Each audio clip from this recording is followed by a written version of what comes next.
obviously your playing days and your coaching days. I'm doing whether rugby unions are dying, surviving, or thriving sport, as I've mentioned. So first of all, when you were playing, and there's a lot of talk now with this concussion lawsuit that's come out. Were you concerned about concussion when you were playing? No, not really. No. When you played, you understood that there was a risk you might get concussed. There was a risk you might get all sorts of injuries. And obviously there were some more serious than others, and you just hope that you didn't get injured. As simple as that. And we've all come across guys that have had serious injuries. Played, I think it was a 1983 cup final as a young lad, as an 18, 19-year-old against Bristol, and Tim Barnwell came off and suffered severe concussion, but he also had, I think, a blood clot on his brain. Had to be operated on. So these things you're exposed to, and we've been exposed to. We understood the dangers of them, but it ultimately was our decision to carry on playing, and I think everybody knew that there were those dangers involved. And you obviously were a coach for a long time with Leicester and Grenoble and Quins, and now and most recently Newcastle. Did you become more aware as you went on as a coach? What of the injuries and the severity of them, or had they did they change going all the way through? I think there's become more injuries, and I think you only have to look at the amount of time that players spend on their feet throughout the week training, preparing, and then ultimately playing, to understand that, or to wonder probably whether there's a correlation between the amount of time they spend on their feet and training, and whether it be having contact or doing all sorts of things, and whether there's a correlation between that and the amount of injuries that are coming through. I genuinely don't know, but surely the amount of, the more you spend training, the more chance you've got of getting injured. And if you're pushing your body to a limit, as they do more so these days than we ever did, then a lot of the boys will break down at some stage or another. And do you think, with obviously injuries and everything, do you think that pitches and grounds will have like different injuries? Because obviously, like Newcastle and Gloucester, they're both on the artificial pitch, whereas like somewhere like Bath or Leicester have got more of a traditional grass pitch. Do you think the pitches and the facilities at clubs impact the injuries? I think the types of pitches are that do impact the type of injuries that you have. For me, there's the best pitch that you can have, I think, is a grass pitch. Having said that, is there a correlation between Deso and some injuries and 3G pitches and other injuries? There probably is, yeah. There's a thought, and I've sort of seen it, and I don't know whether it's right or wrong, but on a Deso pitch, you tend to slip slightly, then stick, and then I've seen so many knee ligament injuries on Deso. It'd be interesting to see whether there's a correlation between ACLs, MCLs, and knee ligament injuries and Deso compared to other injuries. And I think lower leg injuries, you'd get far more of those probably on 3G pitches.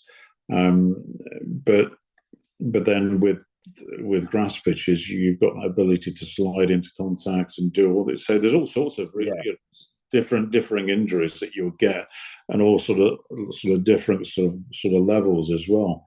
Very swings and roundabouts. It is swings and roundabouts. I wouldn't like to say that one is any worse or better or than the other. As a player personally, I wouldn't have wanted to have played on a 3G pitch. Grass for me was what I was brought up playing. um, playing on, and 3G probably doesn't and wouldn't have suited the way I played. Oh, fair enough, fair enough.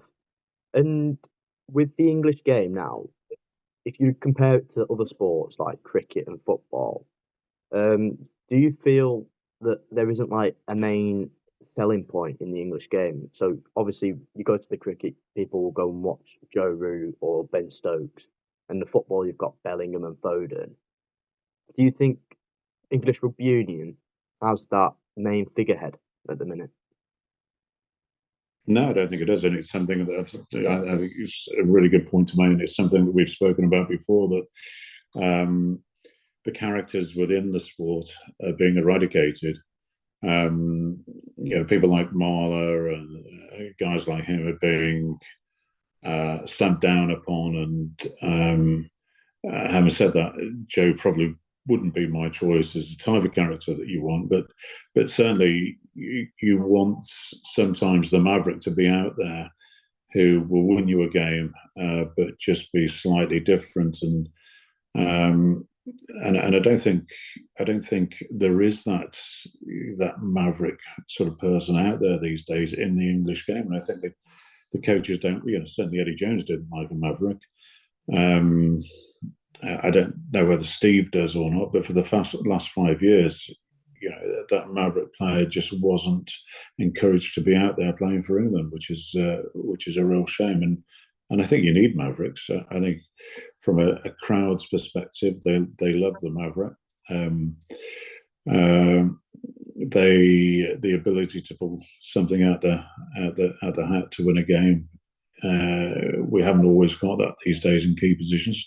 I think probably the one person who could do it is probably Marcus Smith, but it's whether he's got the mental durability to be able to cope with all the setbacks and everything else like that goes with being a maverick. And I think he's very much an RFU produce, with a lot of flair, but again hasn't got that ability to control the game at certain times at this moment in time. Although he's hugely improved over the last couple of years. So yeah, And I agree with totally. and you've obviously with the salary cap and everything in the English So, game. sorry, just going back to your point. If you look at the other Six Nations side, so Finn Russell for Scotland is that maverick. Whether it's Peter O'Mahony or Jonathan Sexton or whoever it was at Ireland, they've got those characters within their group. Wales struggling massively. The French, who have the French got? They've got Dupont Dupont. and Entamac and Ramos. Yeah, and they even in the pack, Aldrit at 8. They've Yeah, got probably 5 or 6 of those guys. Their biggest problem is getting that consistency in performance, for 7 or 8 games, which they sort of struggle with. And but yeah, but anyway, so yeah, other teams have them, but we sadly haven't. Faf de Klerk down in South Africa. You look at New Zealand, Ardie Surveyor. the Barretts. Yeah. So So would you say with the salary cap and obviously the financial struggle, shall we call it, of the English game, is that allowing players like I know Farrell's aging, but Jack Willis, for example, is is playing abroad the right option for those sort of players, or I think it's a great way of developing yourself as a person.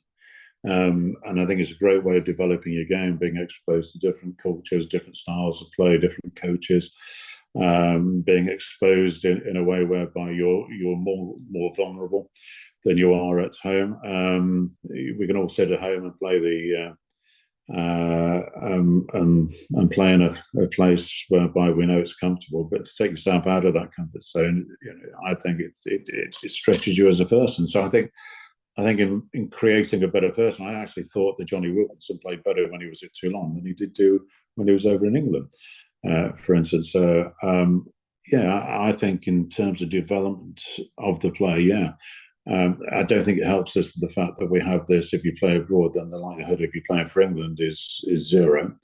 And I would certainly do away with that.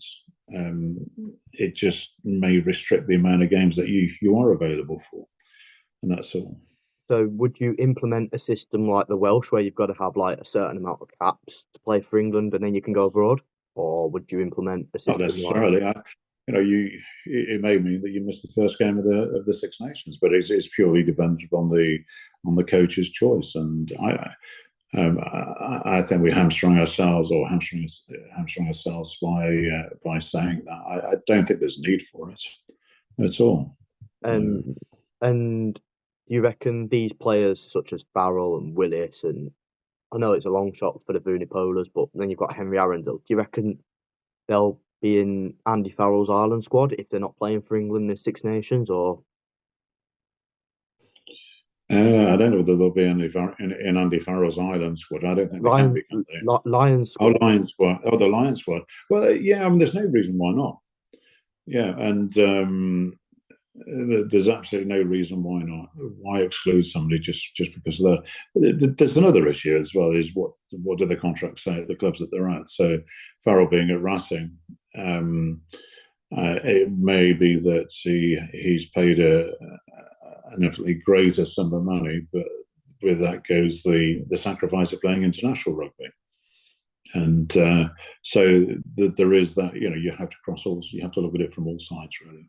Yeah, absolutely. Did you have any players that you were like, why would you want to come to Newcastle, or why do you want to leave Newcastle, or anything like that when you were coaching? Um, I always promoted playing international rugby, and I always promoted my players to the international teams for all sorts of reasons. It brought kudos credibility to the club. It developed. It showed to the players that we were wanting to develop them and push them as far as we could possibly get. It gave them the understanding that we were putting in place a structure whereby they could develop as well, and it became a place where people wanted to come, irrespective of the fact that we've sort of finished in the bottom 4 or 5. For us as a team that finished in the bottom 4 or 5 most years, to have 5 teams in an England squad, for one match, which we did have, that was a huge call, and yeah, we did incredibly well, and then you couple that with the amount of players that play for foreign teams, such as your Chris Harris is up at Scotland, and your Mateus Carreras, and the 3 Arges that we had playing for Argentina, and so yeah, I mean, we had a lot of boys who played international rugby, and we promoted that and we pushed that as much as possible. So I would do, and I would always say to clubs, you've got to do that. Otherwise, you'll have a player who just will sit there and become unambitious, I think, in time. And you had Toby Flood, obviously, at Newcastle. How good was he? Yeah, it was good to have his experience around. He was in his twilight years, so getting him out there every week with his knackered knees and legs and everything was always going to be difficult. But his experience counted for a huge amount. His understanding of the game was excellent. So to have him in around the squad, even though he didn't play as much as we probably wanted, but he probably played his body probably more than his body wanted to. He probably played more than his body wanted to. But yeah, we got as much out of him as we possibly could, and we needed that as well. But for people to learn from him and to play alongside him was a great opportunity. And obviously, Newcastle got their first win in over a year this last week. Do you feel that without promotion and relegation, especially last season, there was almost that element of complacency at Newcastle where you're like, well, we survived, we're safe, and like no one, we're not going down, so we can obviously. No, I think people have got the wrong understanding of what's going on at Newcastle. In effect, they've said that we want to survive and we want there to be a rugby club here for the next 30 years. And as a consequence, we need to be at break-even point at the very, very worst. And with that goes the issue of then finding a squad within the budget which allows us to do that. And if that means that ultimately it's a smaller squad, or it's not as high a quality squad as other teams who run the risk of going bust, then so be it. But they've made the conscious effort of saying we want to be a rugby club in 30 years' time. And I think some of these other teams in the Premiership throw caution to the wind, and we've already seen Wasps go under, we've already seen Worcester go under, and London Irish as well. And some of those, with £90 million debts, Newcastle don't want to be that team. And so from that side of things, I applaud them for making that stance.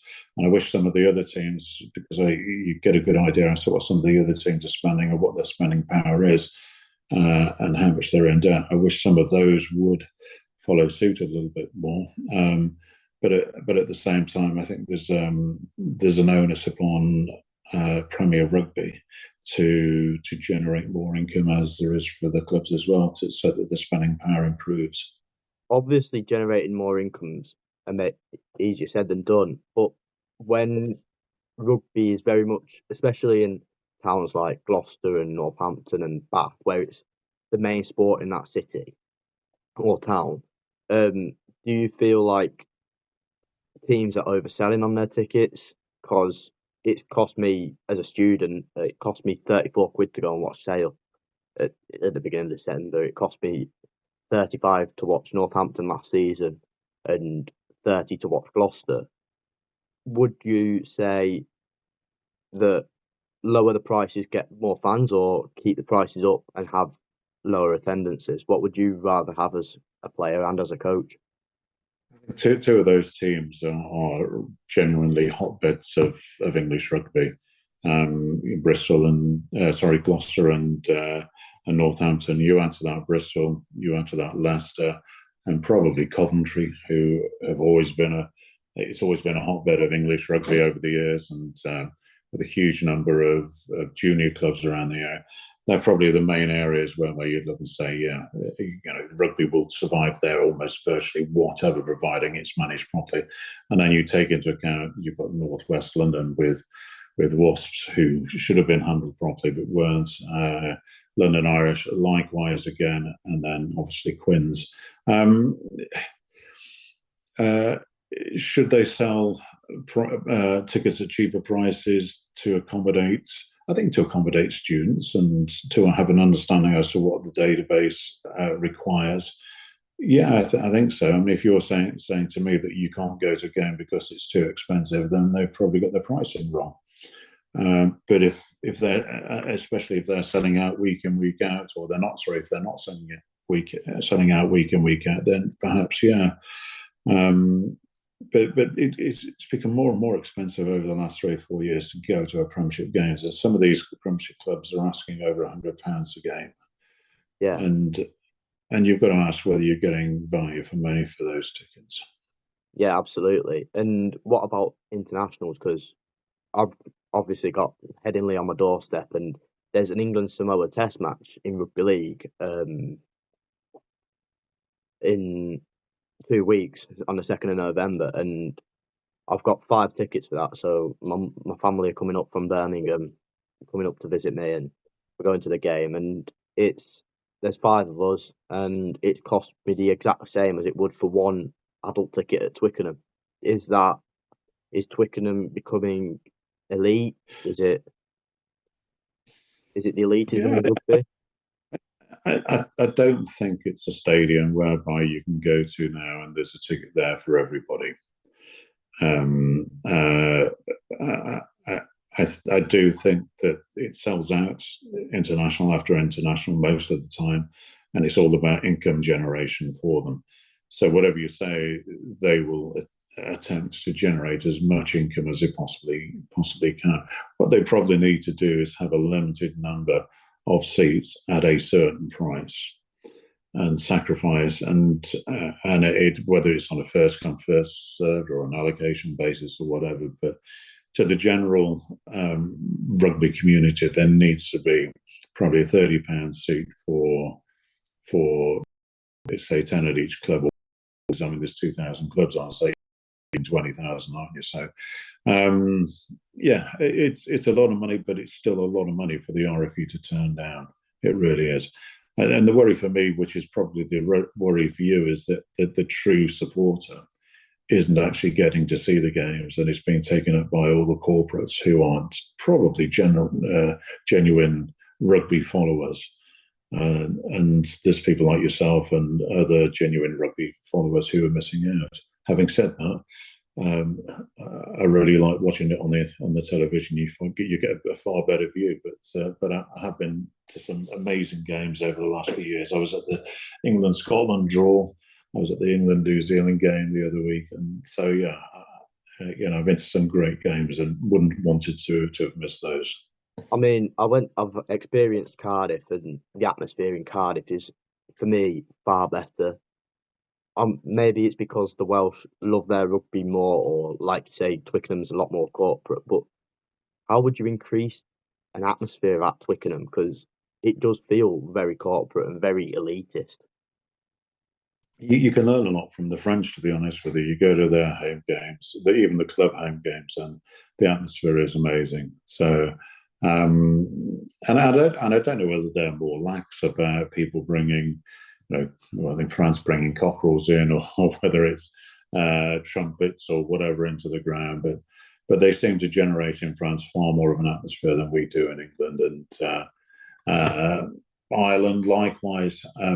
So I don't know. I as a player, I loved playing at Twickenham. And if you asked me what my favourite ground would be, it would be to play at Twickenham every day of the week, other than Leicester, which was my home club. So it's not for everybody, but I loved walking out there in front of 80,000 people and just soaking it up, and then going out and smashing the game. And I think people have to, if you can't get a game in front of 80,000 people and deliver something, it's probably down to what we've delivered for the last 5 or 6 years on the pitch as to why there's very little atmosphere there. And do you think having a game, obviously the last Lions series was all up in the air over COVID, but with this one, they've got the first test over here, they've got a test against Argentina. Obviously, it's in Ireland. Do you think it's good to have a Lions test match? Obviously, not part of the test series, but a Lions test match in the home nations. And would you? It's been going on for years. It's been going on for years and years. We played. I don't know if this one was in Australia, and then they played the following or later on that year again over in France. It happens and has been happening for a number of years, and I don't see any reason why not. It adds to the mystique, or it adds something to the name of the British Lions that sometimes you play a test away from a touring venue. So yeah, I don't mind it at all. It doesn't bother me in the least.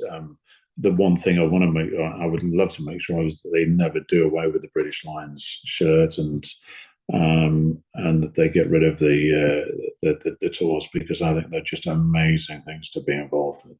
And I think when you look at Australia this year, the amount of people, supporters that will go over there, I think there's 40,000-50,000 that will travel every time. And probably more than that, I don't know, I'm guessing, but there'll be a huge, and the upturn in economy and the interest in the game is absolutely massive. So for people to talk about doing away with it would be totally wrong. And obviously, you played in the Lions. Who would you have as your Lions captain then for next year? For next year, if everyone's fit. You've got Doris, Finn Russell. Tuipulotu's now the captain of Scotland, isn't he? The centre. Is he? Yeah, he's just been announced as captain for this autumn. Oh, that's interesting. That is. So, Ribs, I thought Finn Russell would be captain. He's vice captain. Okay. All right. And then you've got Dafydd Jenkins and Dafydd Jenkins and Jack Morgan at Wales, and then Jamie George of England. I think it's probably going to have to be Caleb. He'll go with Doris, I think, because Caleb Doris.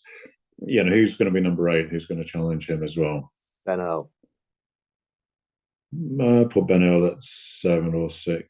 So it's all it is. You put 40 players in a room and ask 10 coaches to pick the same team, and it's very rare you have that sort of quality. Very rare you'll get the same team twice.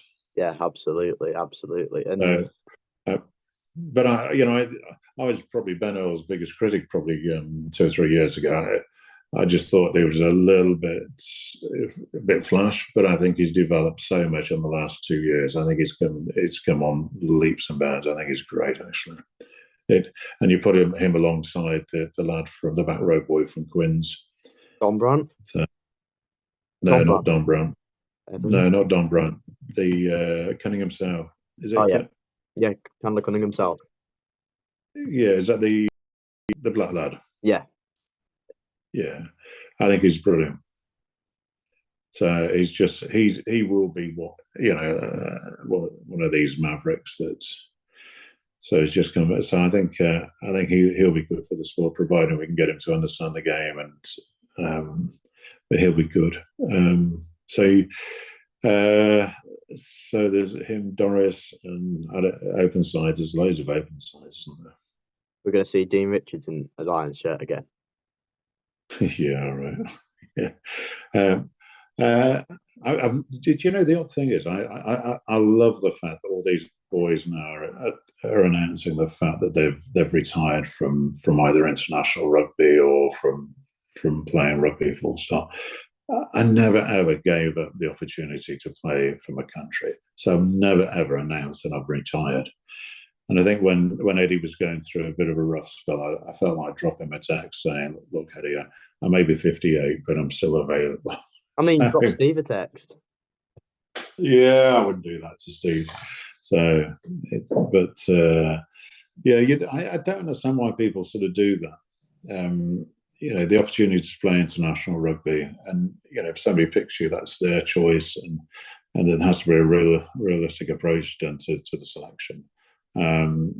But from my side of things, I'd jump at the opportunity to play for my country. So I think they get so much money, hype, exposure, and everything. It becomes too easy for them, and not too easy to play, but the life and they say familiarity breeds contempt. It's almost a little bit like that in terms of they become too familiar with the surroundings and everything, and they don't realize how much they're going to miss it until they do miss it. Yeah. So it's you've got to save every opportunity of playing at that, what we really have. And you obviously played, what was it, 40 odd times for England? Yeah, 48 times. Yeah, 48 times for England. You what does the first cap differ from the 48th when you walk out at Twickenham? Do you still get that buzz? Yeah, and even now, when you're there, and as I sometimes do go and I look around and I just think, what an amazing experience it is. What an amazing experience it is to walk out there as a player and just soak it all up. And yeah, so I felt incredibly privileged to have been selected. I loved every moment of it. Sorry, what was the question? I'm sort of losing track. So, do you still get the buzz, or did you still get the buzz? Yeah, incredibly so. Yeah, you'll never lose when you're there. And I could never understand why somebody would turn around and say, "I'm falling out of love with playing international rugby." For fuck's sake, you had that ability to go out there and do something special. I used to love it. Absolutely loved it. So, and as I say, even at 61 now, I'd still do it at the drop. Put my body on the line and everything. And last thing from me is, how do you reckon England will do this autumn? They've got the All Blacks, the Springboks, the Wallabies, and Japan. I think if they win 3 out of 4, that's success. 4 out of 4 is, if you're going for a